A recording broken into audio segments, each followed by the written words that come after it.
because from the walk of life you come from, I literally understand. But when you say that's racist, even that's that instill racism in you that you don't even know. When you your first example was about to be successful in America, you have to graduate and not have kids out of wedlock, and that was your rebuttal as far as black men. For that to be your first correlation.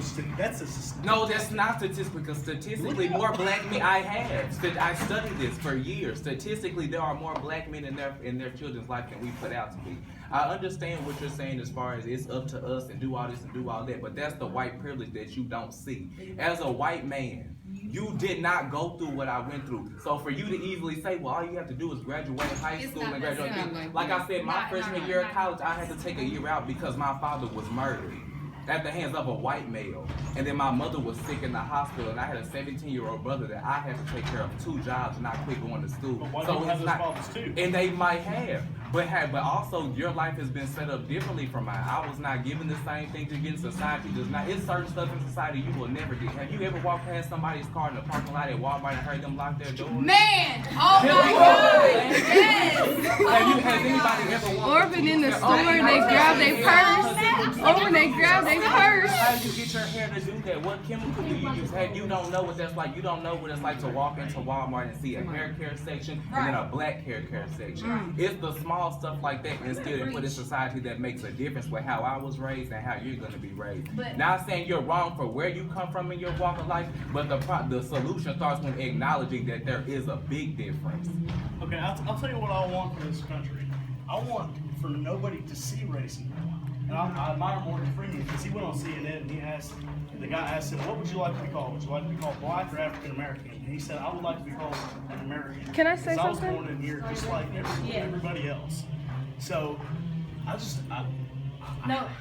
thing is, I understand where you're coming from, but only thing we're trying to say is the fact that you say, for us to say that you have white privilege, and then for you to say that everybody who feels that you have white privilege is racist,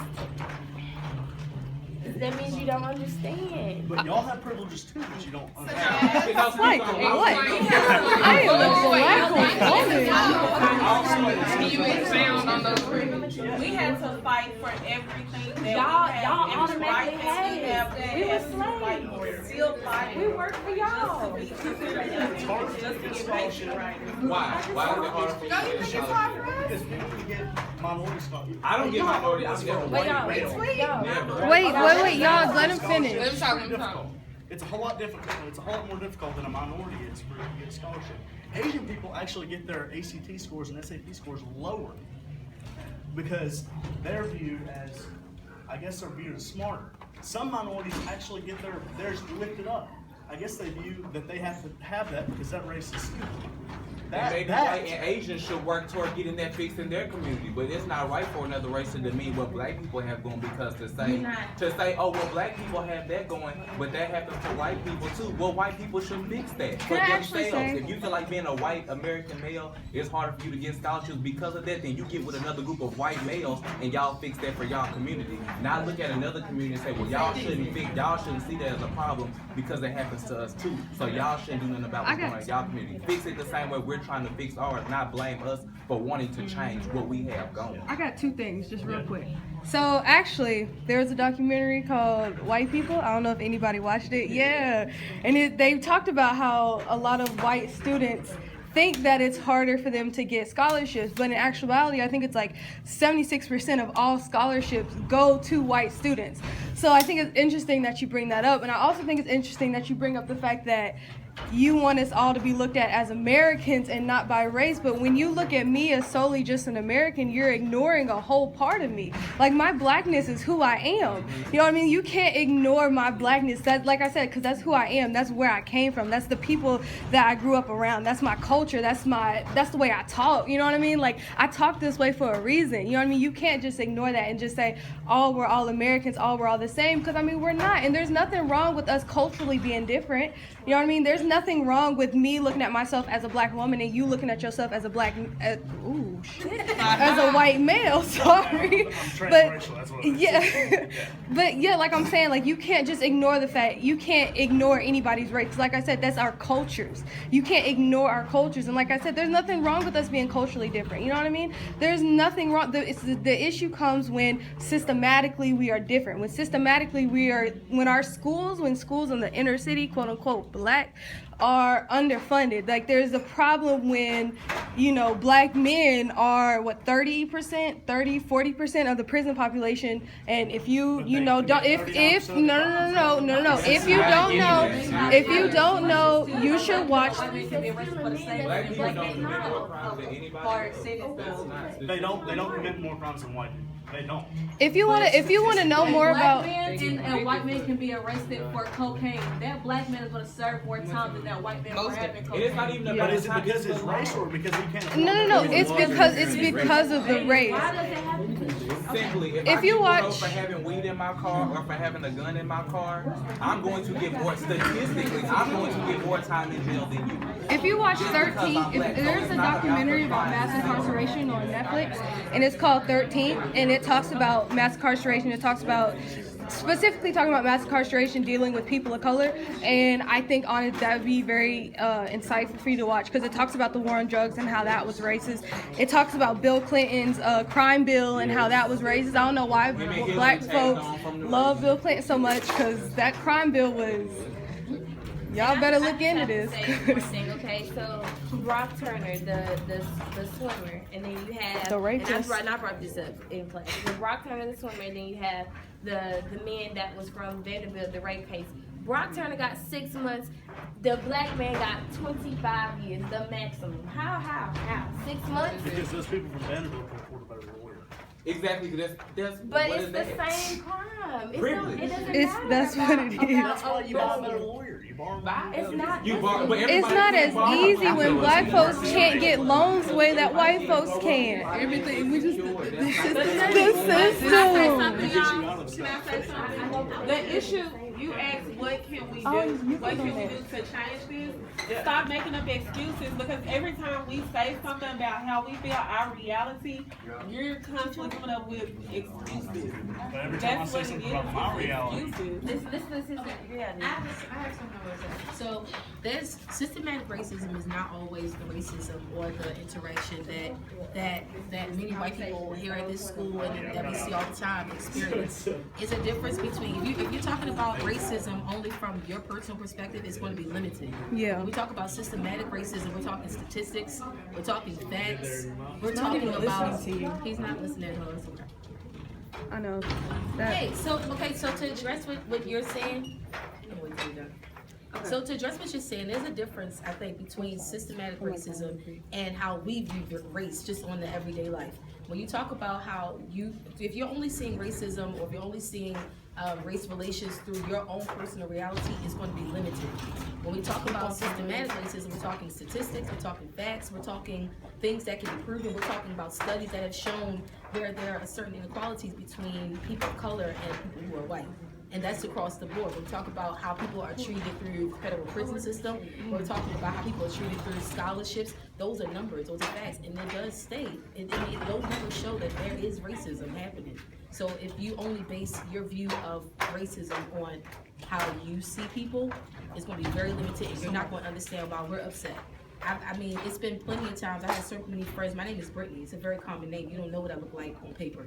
But I have so many friends who have not gotten jobs because of what their name was. Or because I have one of my best friends. He got a job at a place, a really cool place down in Maryland. He works in technology. He got a job. And they were interviewing other people. And they brought in someone. They brought in a black candidate. They said, oh, we already have our black quota. We don't need anyone else. And they said that right in front of him. So it happens. It's not like a thing that is just a thing of the past. Whenever I have like my afro or someone comes and touches my hair, that's annoying. Don't touch my hair. Don't feel like you can. It's certain things that happen, even just on the everyday life, that you might not experience, but hopefully this conversation, I hope, that now you'll see, you'll be more aware to what's going on.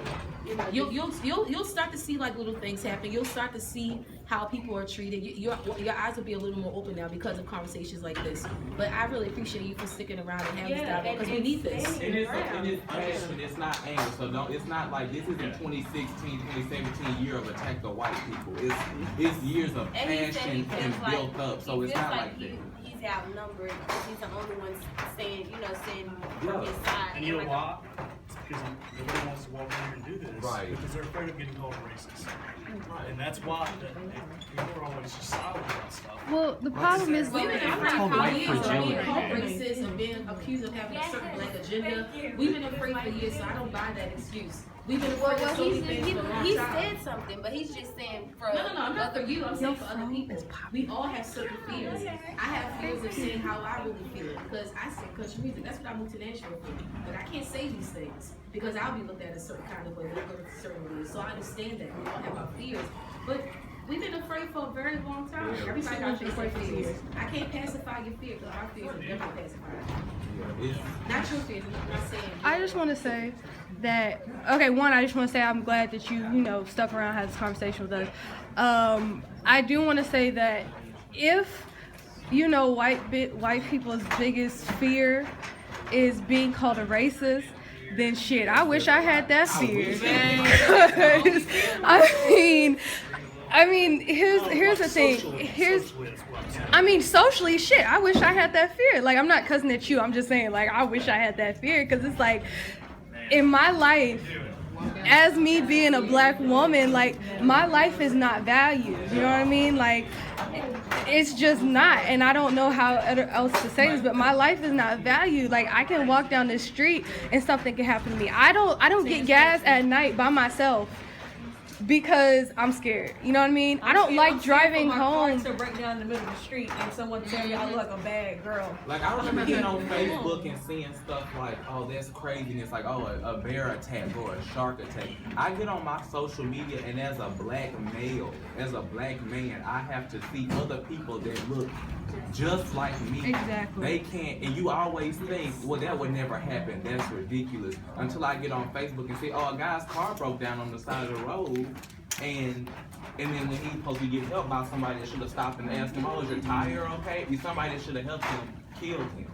So then I have that fear, like, as a black man, that could easily be me being killed by police, or if I don't look a certain way, or if I don't talk a certain way, then I'm gonna come off as aggressive, and I don't want to be aggressive. Or if I'm too tall, I'm 6'4", 6'6" with boots on.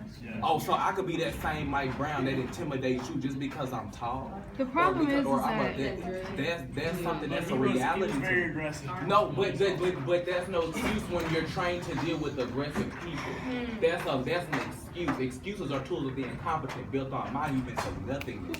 And those who specialize in them are incompetent and really good for anything else. That's not an excuse. Like, people, it's like you said, it's about acknowledging that your reality is not mine, but not just acknowledging it's a difference because it's an understood difference. It's about being sympathetic to other people. Like, Trying to put yourself. I can't even explain it in words because I live it. Like, my mom called me crying one day because she got pulled over by police or whatever, and she was just crying, thinking about, like, what if that was you and it was wrong, or my kids are okay? I haven't talked to my kids today. Are they okay? Like, there shouldn't be a constant thought of a mother because you don't even know.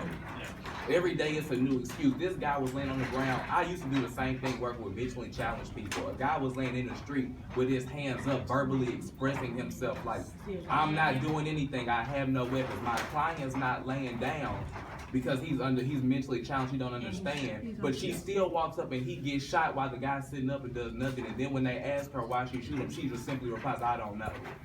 But there are instances where the police actually do prosecute. And I'm not really sure that we should be protesting that. There are people there are cops who have been sent to prison or terminated because of these things. But there are more that get paid leave too. And get vacation.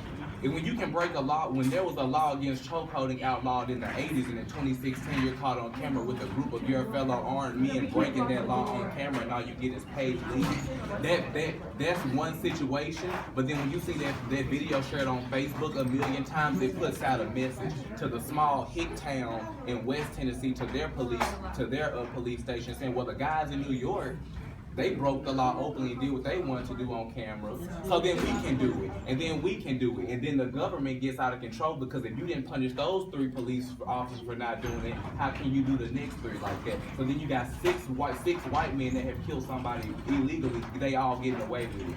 That sends a message out, not to us that white people can do what they want to do with us, but it sends out a message to the other white people like you or like them back there that they can do the same thing, and then people take that and run with it. So it's like I said, it's the message that gets sent out with those actions, not specifically the actions, because they can happen to anybody.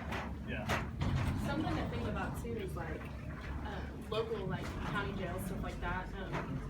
They have stockholders, so like they make money when people are sitting in prison. Oh yeah. So my brother wanted to be, I'm not gonna say his name, but he was a Marine. He wanted to join like the Metro Police Force. Yeah. His second day on the job, like doing the ride-alongs, they told him like 90% of their job is racial profiling. So he's not a police officer now, obviously. There have been multiple, sorry, I didn't mean to interrupt, but there have been multiple judges from like New York and other places that have actually like, they like investigated, hey y'all, we can't block the door, so if you could like want to come in a little bit. But they have been, like their departments have been investigated and they have been sent to jail because they're sending like black and brown, when I say black and brown, I mean like black people and like Hispanic people, but they have been like sending black and brown like kids to jail for money. And that's, I mean, that's an issue. Like, Prison is That's profitable. something that we oh yeah, go it's a through. for prison, it's a It's an for-profit. industry. You can make money off of that. I have a hard time feeling sorry for people who break the law. If it is truly unequal, then I have a problem with that. Most people in federal prisons are there for But if someone non-violent is crimes. resisting arrest, if That's- someone is doing something that the officer tells them specifically not to do, if you're laying on the ground, he says you stop reaching in your pockets, you might have a gun in there. And you keep on doing that. He doesn't know what's in What do there. you mean like wiggling around while there's a knee on your neck? And you're hurting. Split second. It takes a split second. So what about a It taser? takes a split second to pull out a, what? What about the tasers that they also have? I mean, come on, I mean, like, when someone is resisting arrest, let's be honest, you have so much adrenaline running through you when you're getting arrested, you don't know how to act, you don't know how to sit still. Seriously, like, come on, you're scared, you're nervous. So, of course, you're resisting, Yeah. you're resisting, I'm scared. But you get paid to do that. No, wait, no, let him talk. But a lot of the police officers in our modern day forces, I'm not taking a side here, but they come from military backgrounds. So you have people who are taught, okay, we're going on patrol, and in a number of these places, there could be a sniper or somebody who's out to kill you.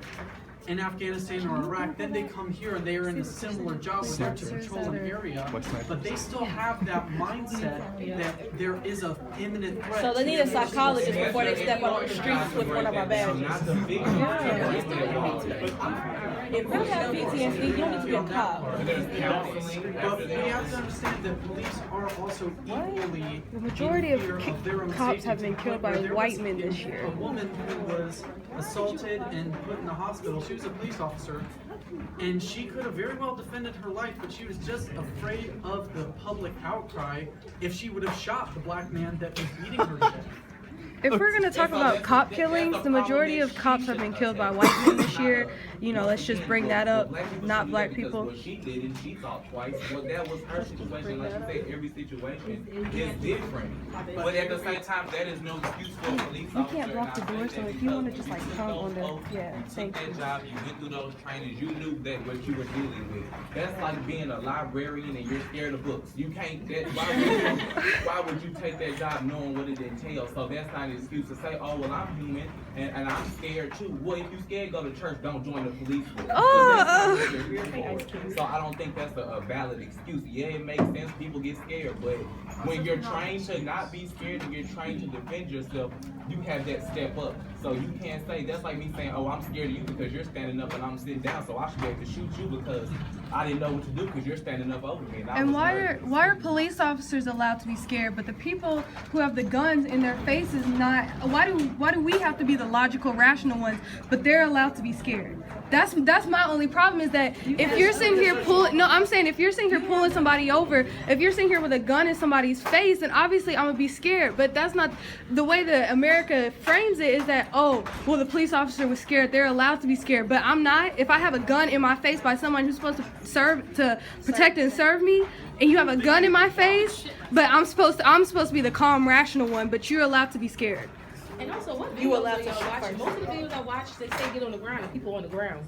Where's this non-compliance? Like, I'm not saying it doesn't happen, but like, are you guys up to date with like? Have you seen recent videos? People are not complying with the police.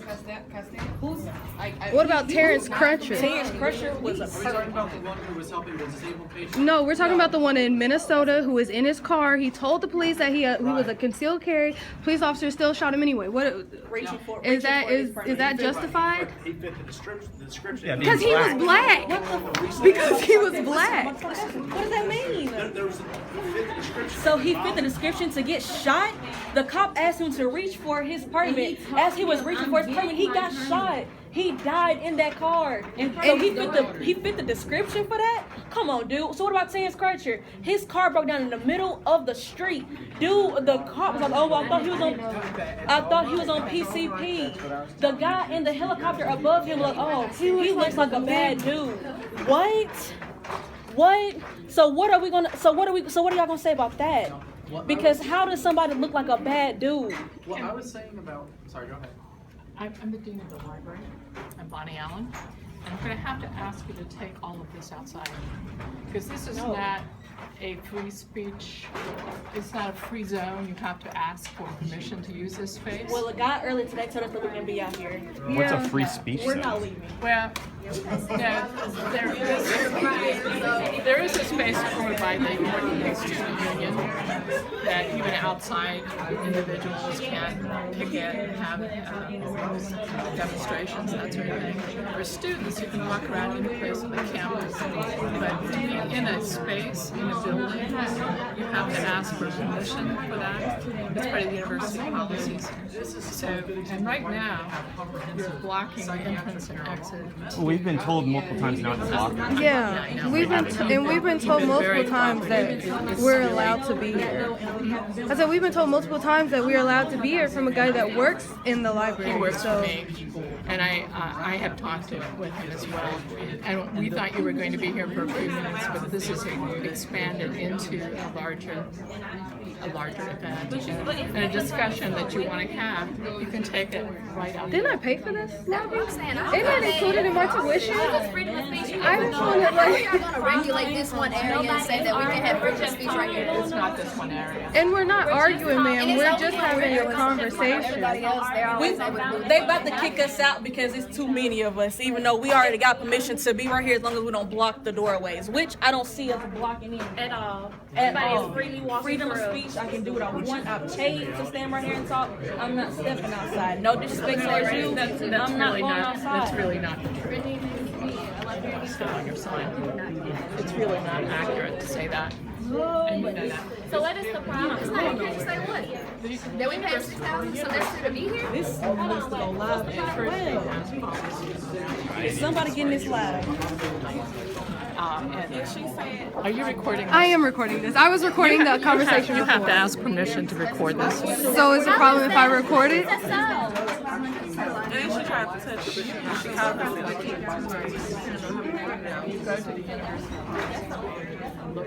I need this connection on it to come through. It's too many people out here. I see. Mine is And then the whole Is anybody live not working? Let me get on. You know my building's down right now. One big issue is that freedom in America. I'm not going no motherfucking where. Well, what I'm not understanding is a lot of people group together. Like there's a lot of people grouping together, and there's a lot of people grouping together. We're just happen to be grouping together right here. We're not causing any harm. We're not doing no violence. People is freely walking through and out. We're not yelling. We're not causing a scene. How scheduled space? Who's scheduled to sit outside the library? Y'all don't kick people out when they Okay, so see some shit people outside. scheduled to meet right here? So somebody in a few minutes is gonna come here. Talking right here. So we were in the midst of having a very peaceful conversation. But we're not using any type of, And this lady this is just like a group of students walking and talking to each other. Difference in power. Exactly.